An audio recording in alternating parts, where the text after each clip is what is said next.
Mon père était agriculteur, j'avais pas forcément envie de l'être, mais comme mon père était un pionnier et un coopérateur, j'ai suivi sa trace. J'ai choisi ce métier, bien sûr par passion, ça c'est clair. C'est pas mes parents qui m'ont dit tu seras absolument agriculteur. J'ai choisi ça surtout pour une histoire d'un site. L'Annou, l'exploitation de l'Annou, pour moi c'est un patrimoine qui est très très fort. Le sens de la terre pour moi est quelque chose de très viscéral. La passion, je la découvre depuis que je suis agriculteur au fur et à mesure. J'ai eu le déclic de devenir agriculteur sur une autre exploitation. Je faisais du remplacement et c'est là que j'ai eu on va dire, le coup de cœur pour faire ce métier-là, quoi.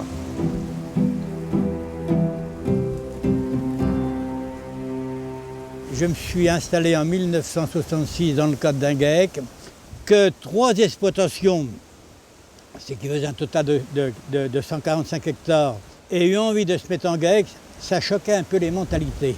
On nous appelait un peu les coupeurs de route parce qu'on avait du matériel qui était un peu large par rapport au matériel classique de l'époque. J'entendais dire à l'époque, ce sont les communistes, ce sont les socialistes, bon, on choisit le terme que l'on veut. Moi je trouve que c'était un peu un laboratoire. À leur époque, partager quand même le travail, le capital et tout, c'est quand même impressionnant. Hein. Donc, il y avait un terme précis, c'était les communistes blancs. C'est une forme de kolkhoz, mais choisie. Mais ce sont quand même des choses, tu vois, papa, même si on ne reproduit pas la même agriculture, il y a des choses qui sont restées en moi. Je ne sais pas si je le transmets ou non à Nicolas, mais c'est le sens du travail quand même en commun.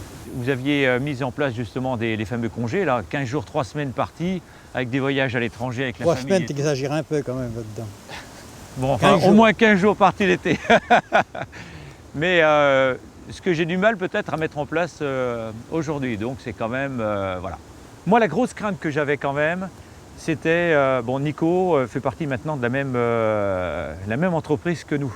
Donc c'est quand même un fils et je veux pas qu'il se plante. Hein. Donc on a essayé d'établir quand même des codes entre nous, comme si on n'était pas, comme si Nicolas était un tiers. C'est moi qui gère l'atelier poule pondeuse, qui est tout nouveau sur l'exploitation. On voulait garder dans l'exploitation un peu, voilà, chacun a sa partie à gérer. Et puis que chaque personne fasse vivre sa production. Parce que papa, quand je me suis installé, les chefs n'étaient jamais venus en réunion avec moi. Tu m'as fait confiance. Je pense qu'avec Nico, on reprend un peu le même process en disant voilà, c'est ton truc. Il y a des choses où tu vas réussir, des choses où on se plante. Mais voilà, c'est comme ça qu'on grandit. Hein. La CAVAC m'a ouvert au monde en quelque sorte. Ça a été ma rampe de lancement dans la vie professionnelle. Ça a vraiment été le grand moment de ma vie et j'ai toujours plaisir à regarder comment la CAVAC évolue, de constater que le boulot qu'on a fait avec d'autres mains l'ont repris et de manière positive et constructive, quoi.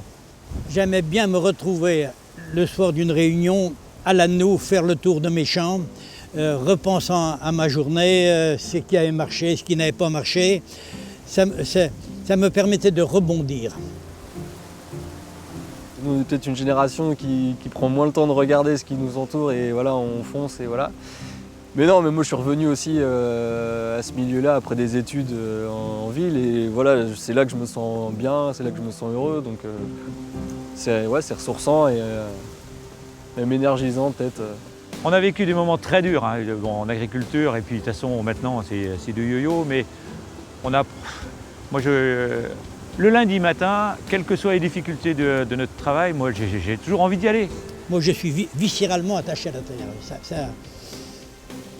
Cette odeur de terre après un orage, là, quand il y a une pluie bienfaisante est tombée, il y a une odeur. Je suis attaché à ça. Elle me ressource. Et c'est toujours vrai.